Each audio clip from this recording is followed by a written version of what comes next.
Now, if you look at all the three ahadith, what is that sign that indicate that a person who's walking among us, living among us, is from the people of Jannah or from the people of the hellfire? It is the reputation among the community. What do people say about you? And don't get that confused by doing things to please people. No. The amal will be multiplied by 0. Naturally, by nature, you love to help. By nature, you always visit the sick. By nature, you look where there's a janazah. By nature, whoever is tight in his finances, you go and support him. By nature, you love to do these a'mal because Allah ordered you. Number one, they bring you close to Allah. And this becomes, look at the last hadith. Rasulullah ﷺ said, Allah filled his ears with praise while he's listening. When Allah fills his ear with the praise, he is obviously listening. Why is the word and he's listening? I mean, it's filled with his ears. He's obviously listening. This is for exaggeration of how good is that person, that his reputation became so good that wherever he goes, people talk about him. This man, wallahi, ya Allah, I remember when I needed this, he was there for me. When I moved, he came to help me. When I was in the hospital, he visited me. When I was going through hardship, he was the first one who came and put money in the bank for me. He is always there for me. Or the other kind, and subhanallah, we can name so many from our hukam, who's always, you hear this guy cursed him, this guy cursed him. Everywhere you go, they are cursing that president, they're cursing that king, they're cursing that ruler because of what they have done to their people. Their ears themselves is filled with the condemnation of the people, and they're hearing it on a daily basis. Subhan Rasulullah ﷺ, the hadith is blunt, straightforward. The people of the hellfire, whom their reputation in the community, in the country, in the state, in the village is evil. Everybody's, brother, let's go visit that guy. Oh, please leave me alone. I don't want to even see him. Or the contrary, subhanallah, wallahi, anytime you need this brother, you find him there. You have a problem, go to this brother. He'll always help you. Subhanallah. So ya akhwan, this is an opportunity. This is a great opportunity from Rasulullah ﷺ to know, am I from the people of Jannah or am I from the people of the hellfire? Of course, there's nothing called guaranteed because all the amal are by the way they end, right? So, but I can, inshaAllah ta'ala, always help in any form. Be generous, be kind, be loving, be caring, especially to your family, especially to your spouse, especially to your parents. And then anybody in need, be the first one. Do not wait for your brother who told you already that he lost his job. Do not wait for him to tell you, brother, I'm in need.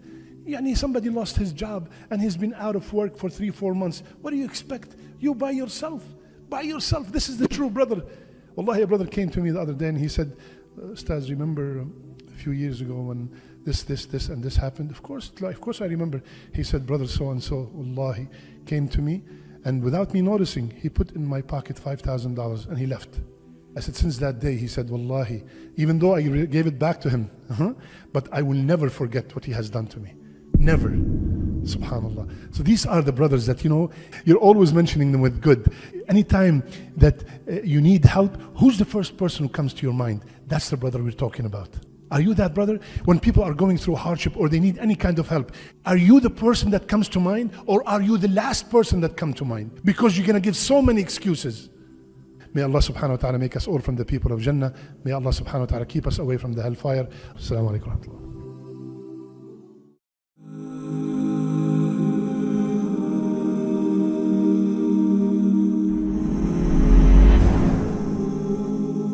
Does Quran mention beautiful spouses in paradise? Yes, he does. There's no hiding from it. And actually, when I was in my exploring religion phase, this is one of the things that I couldn't answer for myself. Why does God mention this? And actually, of course, none of you sisters have this question, but you know sisters that have this question. Brother, Quran talks about these spouses for men in paradise. What do women get? So I'm just talking to that someone. You can tell them about their confusion when we're done with this discussion. But the question actually arose in my mind too. What's the deal with these kinds of sensual rewards and beautiful women and all of this stuff, and they're physically being described to? in a society, men in a society that are exposed to fahsha all the time. The thing that the Prophet fears for his ummah is shamelessness the most. And our religion, compared to any other, is the most conservative and the most restricting when it comes to interactions between men and women. Even the code of people coming and knocking on your door, that they shouldn't just walk into your house, let the women make the arrangements and be in a separate place and all of that. Like, there's like a proper code, and so much so that there are hours of the day where your children can't walk into the bedroom. They have to knock outside. You have to have code put in your home for gender interaction. It's pretty amazing stuff. How, you know, boys after a certain age or kids after a certain age can't share a blanket. And then the exact opposite is described in Jannah. Right? This is a young man, he's got no restrictions, he's got beautiful spouses and this and that, and they're this beautiful and that beautiful, and their attributes are being described. It's only a matter of Allah's brilliant justice that in Jannah, the drinks that we were forbidden, He offers. The joys we denied ourselves, Allah offers and says, look how you held yourself back, here you go, enjoy. Go ahead. I've opened that door for you. So it's actually the reversal of the same restrictions Allah has put on us in this dunya. That's why haya is so important here. You want to party in Jannah, you better watch your haya here. Now, the second issue is Allah described this for men. How come He didn't describe this, such a thing, equivalent for women? We get multiple wives, how come they don't have multiple husbands, etc., etc. If you want to be really crude about it. So, I was asked to conduct an experiment. It was an experiment with a bunch of teenage boys and a bunch of teenage girls. And to both, the question to be asked was, so if you could have anything you want, as many times as you want, without any restrictions, nobody will find out, you won't get any trouble, and it's not going to be, you're not even religiously liable. You could have whatever you want right now, what would it be? Okay? What would it be? And so like about 100 boys are being asked that are teens, and 100 girls are being asked that are teens. The boys have an ijma' in the ummah. There's no like variation. I mean, other than spelling errors, there's no diversity in the answers. The interesting response actually comes from the girls. And by the way, the boys saying that, it confirms what Allah Himself said, subhanahu wa ta'ala. زُيِّنَ لِلنَّاسِ حُبُّ الشَّهَوَاتِ مِنَ النِّسَاءِ. Men were programmed with desire for women. Allah beautified it in them. Done. It's just proof of that. The girls were the interesting answers. Can we have 5 more minutes?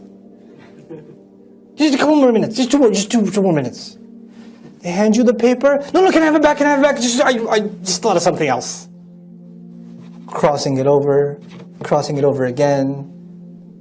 And then multiple answers. I can't think of one thing. My favorite answer that was given by multiple sisters, not all of them, but multiple. It depends.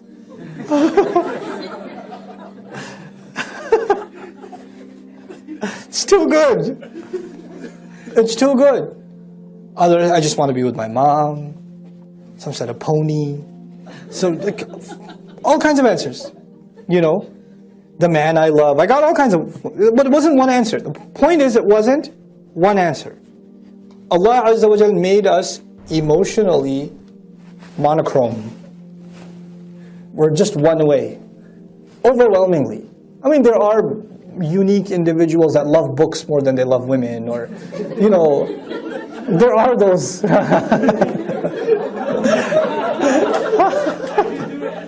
How do you do it? How do you do it? Okay. But overwhelmingly, He made us one way. And so Allah described it. Now, in my personal opinion, the rewards of women described in Jannah are actually more eloquent. They're more eloquent. I'll share with you an Arabic expression you might be familiar with. رُبَّ سُكُوتٍ أَبْلَغُ مِنْ كَلَامٍ. Perhaps silence speaks more loudly than speech. Allah Azza wa Jal is silent on this, not to say that there are no rewards, but they're beyond words. And this happens in the Quran, as a matter of fact. There are rewards for different kinds of deeds, but sometimes there are deeds that are so magnificent to Allah that they can't even be put in words. So what does Allah say about those kinds of deeds? فَأَجْرُهُ عَلَى اللَّهِ. Then the compensation of such a deed is on Allah. Allah will take care of it. That's the reward, by the way, incidentally, that indescribable reward is for someone who forgives somebody. Even if they have had the power to take revenge and they still forgave, then that person gets a reward that can't even be described. Allah just says, I'll take care of him. Ajruhu, it's on Allah. Allah will take care of him. Subhanallah.